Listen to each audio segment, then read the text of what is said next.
Hey everybody, welcome back to the show. You're watching PixelBeep and we're playing Warhammer 40k Deathwatch Tyranid Invasion, and there's some news today. I managed to beat the final mission. Unfortunately, and this is very unfortunate, I do not have a recording available. I played just for kicks. I was like, let's try. I shuffled my kill team a little bit, changed some equipment, changed some Space Marines, and just went for it. And I was lucky at 1 or 2 points, and I managed to survive with one of my apothecaries running away from the final boss and just making it to the extraction point. So, you know, I'm very sorry for not recording. I'll get back and record it, but I think I was more lucky than not, so maybe I'll do that when I have my team up to a little bit. So let's just play from the beginning here, not because we need to, but because by finishing the game we've unlocked a new difficulty called Veteran, and I really want to know what's different. What is different in terms of experience, in terms of difficulty, in terms of rewards. So let's get right to it. This is the team with which I've beaten the game, I guess. And yeah, I think we'll be keeping this team around for some longer, just for kicks. No Devastator Marines, 2 Apothecaries, as I'm saying, just for kicks.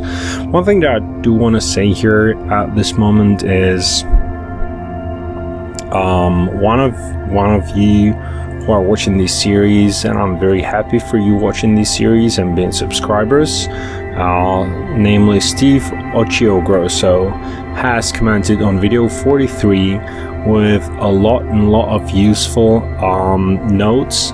There's a couple of notes from his perspective on how to beat the game, which is very useful, and although I lack the equipment and the abilities that he's mentioning, some of it was very helpful to me.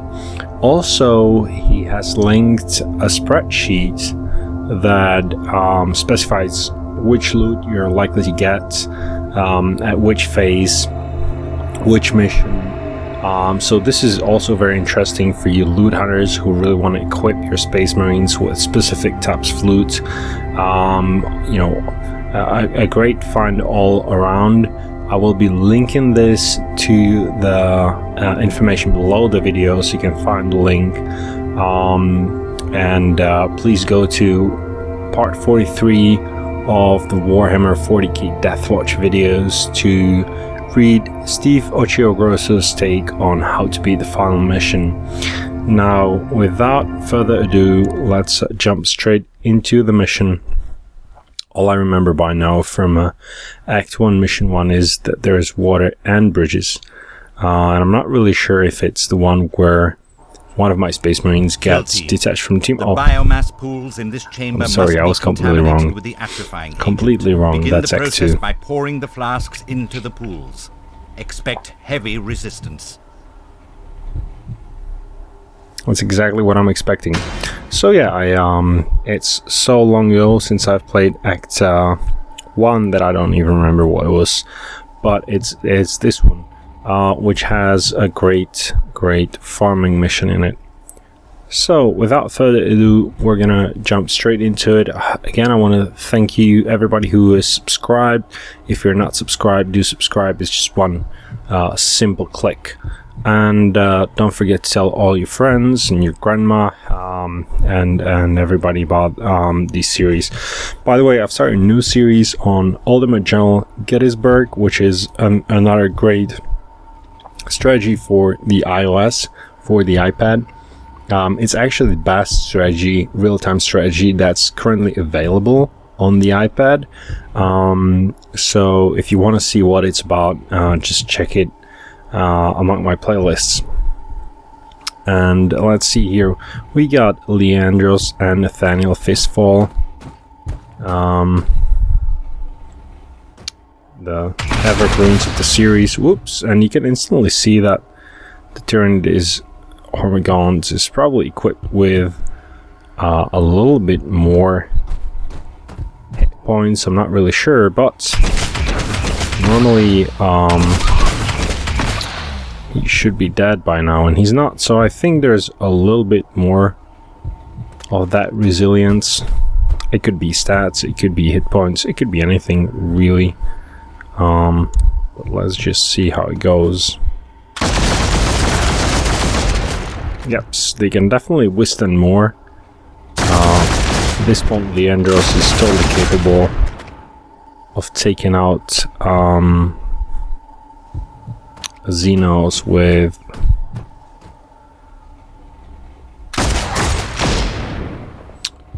one shot, but this seems to be no longer true, so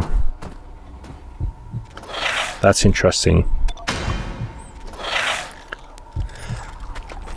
I was saying that it's difficult to finish the game with level 1 or level 2 Space Marines. I want to take that back, as it happened to me when I played last.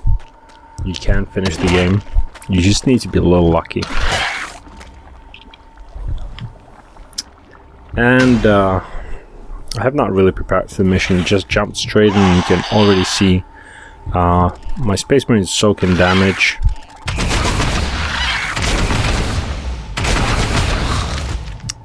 Also, a lot of misses. I don't know if that's something particularly concerning Nathaniel. Something I'm doing wrong, perhaps, or just the different way that numbers are handled at the veteran difficulty. The experience points seem to be increased.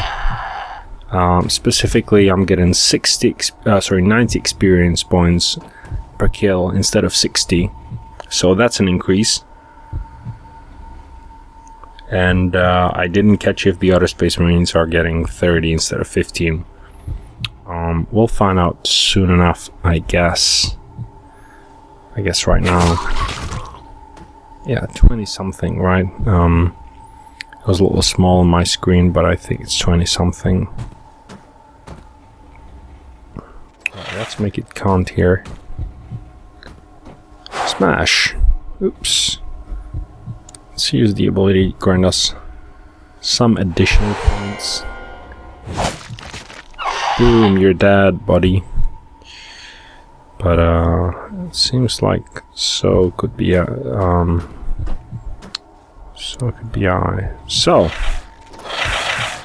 Overwatch probably not as efficient as it used to be due to the increased amount of hit points. I don't really know if the cure for that is to have rare weapons and equipment, or just or it's just needed to pummel the Xenos much more. But as you can see here, my Blood Angel is real low on health, and Leander Smaltjasson might need to get to him to administer some healing. Whoa. So it's definitely easy to feel the increased stats, especially on the attack side with Xenos. Let us cleanse this ground, brothers. Why the need for such haste? There is no sin in performing one's duties efficiently, brother. As long as speed does not replace diligence.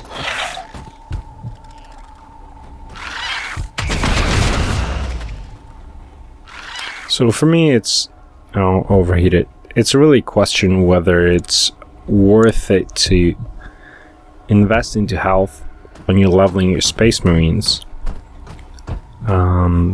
Because quite honestly, even on basic difficulty, by the end, most things could one-two hit me, be it Tyrant Guards, be it Hive Guards, be it some of the bosses, and some other creatures. So, having seen that and having said that, like, I'm not really sure what the value is of, did I administer healing? What the value is of really investing heavily into health. because I know if, withstanding one more hit can make or break the situation. I think it's rather safer to invest into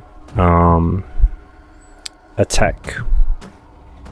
That means accuracy and critical striking. By the way, Leandros here is one of the Space Marines who is pretty much balanced on accuracy and critical strikes. With most of my other Marines, I've neglected leveling up critical striking, and that might have been a mistake. Something I also realized in the final mission. It was difficult for me to deliver a hit that would really hurt the enemy. By the way, it was Power Fist that helped me regain some balance there in the final mission, and I was lucky.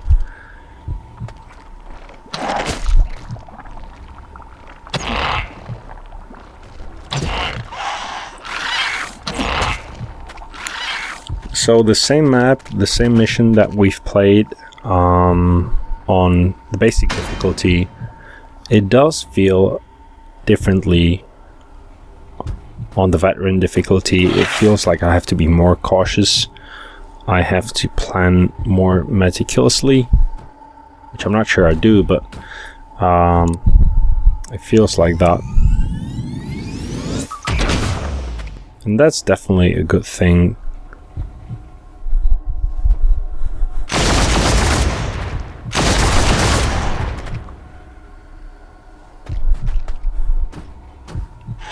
Oops. Oopsie. Bad situation. Very bad situation. And something the grenade did not help much. So I'm thinking, can two Hormagaunts take down a Space Marine? It's possible. On this difficulty level. Anything's possible. Too many misses there, buddy. And so one of the more powerful abilities I've witnessed is the ability to self-heal that apothecaries get. They can heal 5% of missing health per remaining action point at the end of their turn, which means in a couple turns they can be back to full health, and on some missions it definitely pays to have that ability. Whoa, that's some heavy beating there. So two Hormagaunts cannot take down a Space Marine, but very barely. You rumor about Watch Station Bekris Troika? No, brother. My stay there between missions was short. They say it is haunted, that the spirits of the dead walk its halls. Rumors and stories, brother. Nothing more. Great, so not the best of situations here. I need to dispatch of this guy to be able to proceed and allow the close-ranged fighters to move in. Hopefully resolve the situation. Yes. That was even 96 experience points, so definitely more rewarding in terms of experience to play the increased difficulty.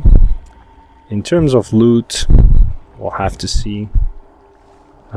It is a slight regret of mine that I don't have more high-level Marines, and the reason is that the difference between lower tier and higher tier Marine is mostly in the abilities that are accessible to them. So basically, level 1 Space Marine has 3 abilities accessible. So that means no matter how much you level him, no matter how many fights he goes through, he will always have maximum 3 abilities, while level 3 or 4 Space Marines have I'm not sure if 9 or 12, which is much more, and makes them more versatile, increases their survivability. So I really wish there was a mechanism by which I could upgrade Space Marines. And I really think if there were mechanisms such as if you draw a card of a Space Marine you already have. So for example, I've drawn a level 1 Ultramarine Devastator. You can choose, or you could choose, whether you want to keep the card or whether you want to upgrade the existing unit of the same type. I think that would be fair. It would mean I would now have level 2 Ultramarine Devastator. So let's kill this guy first. Okay, so even if I don't stop there, the animation occurs, so that's okay.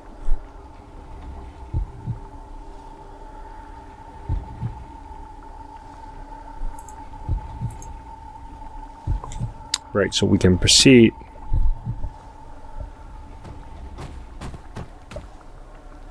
Boom. That's nice, fair enough. Let's give it 2 more tries. That's a hit, fair enough, but we're in a bad spot here.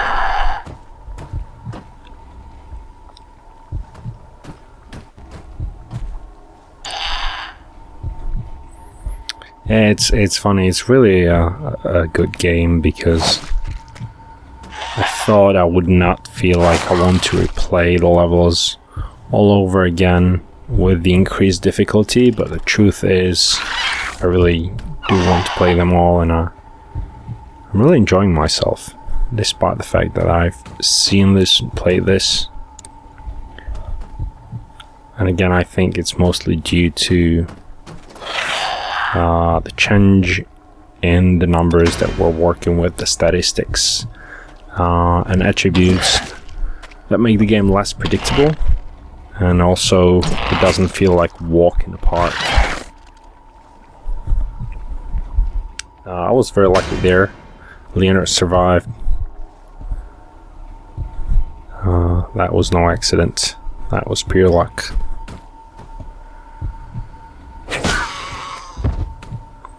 Down he goes. I will remain hidden here for the time being.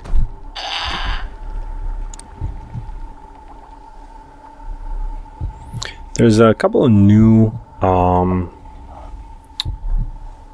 Warhammer games on the horizon. One of them is Eternal Crusade, and I think it just went into closed alpha. So if you're the lucky one, congratulations to you. I'm not the lucky one. I might contact the crew, but I've just started a new game, and I'm also doing videos from this veteran difficulty here, so it's also a question of time.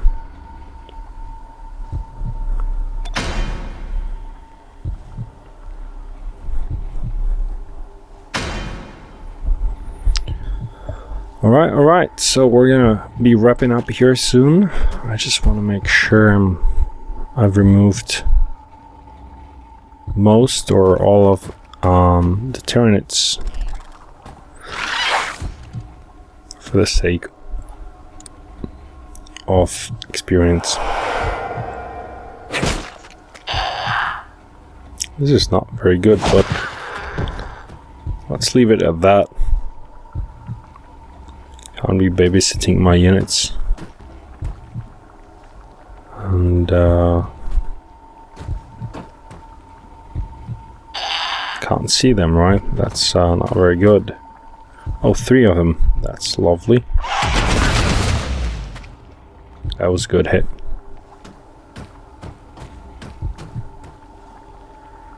So I can't remember if the mission is going to be over now, but I think we're gonna have to go to the extraction zone.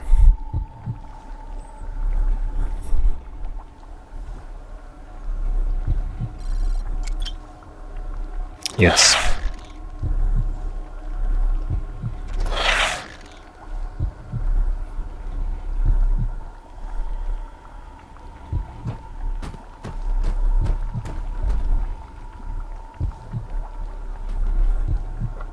team is somewhat bettered, and we're playing level 1. Admittedly not with the utmost caution, but it's better nevertheless. And this is looking bleak. Nathaniel might go down.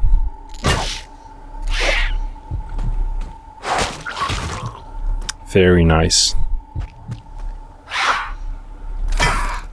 I think it's Haniel Belshino.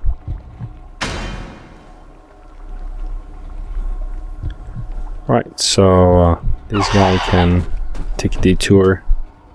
Hey, hello, buddy.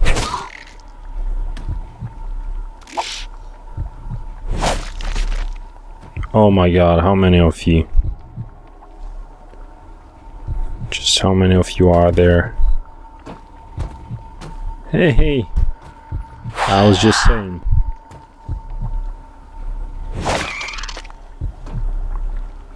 He's still standing, that's not best of news. I want to withdraw here.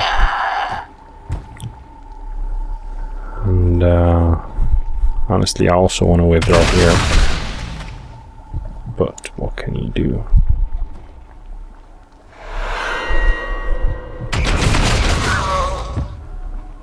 Well, finally some good scores. Let's perform a little bit of that healing.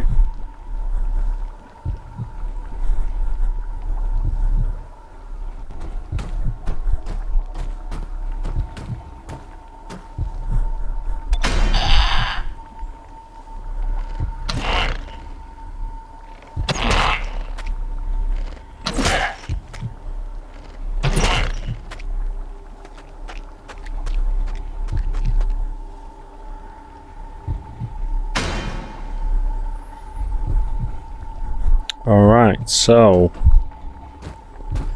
we've healed a little bit, so we can head into the action.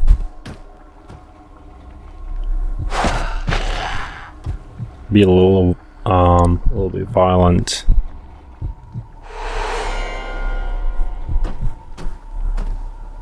Here you go.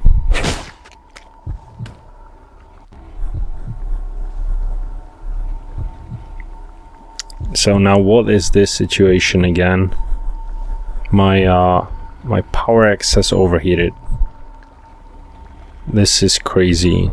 Or no, the ranged weapons are disabled because of the upgrade of hit points. Oh sorry, okay, I've run out of points. That was lame, sorry.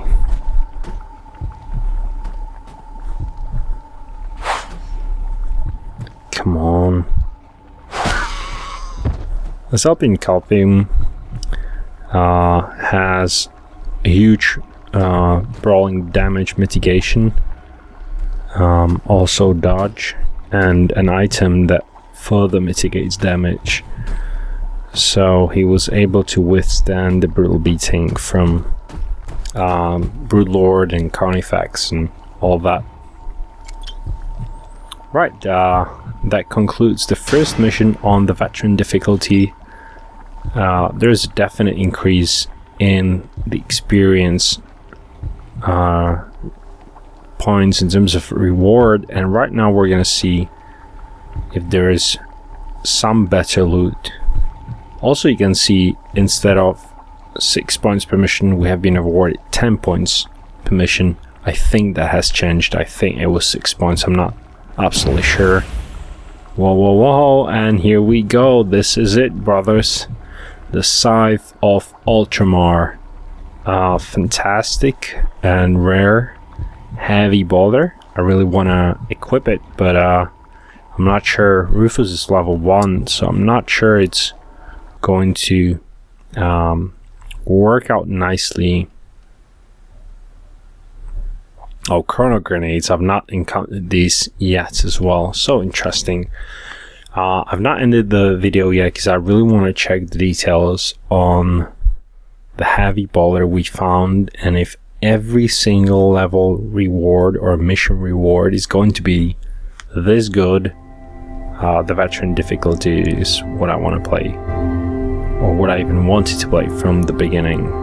So, Scythe of Ultramar. Interesting. 2 AP cost. By the way, I found this missile launcher, Gift of the Martian Forces, which only costs 2 AP points to be used instead of 3, yeah, which is interesting. I'm not really sure if I'm going to be sporting a missile launcher, but it's interesting nevertheless. Great, that's it. Thank you everybody for watching. It's been some time since we've played and recorded Warhammer 40k Deathwatch Tyranid Invasion, but now we're back. Be sure to check out the Ultimate General Gettysburg video as well, and thank you for subscribing if you subscribed. If you are not subscribed, please consider subscribing so that you're notified whenever I put out additional videos of different games. Thank you everybody, and have a very pleasant rest of the day, evening, or enjoy your night depending on the time zone you're at. See you next time.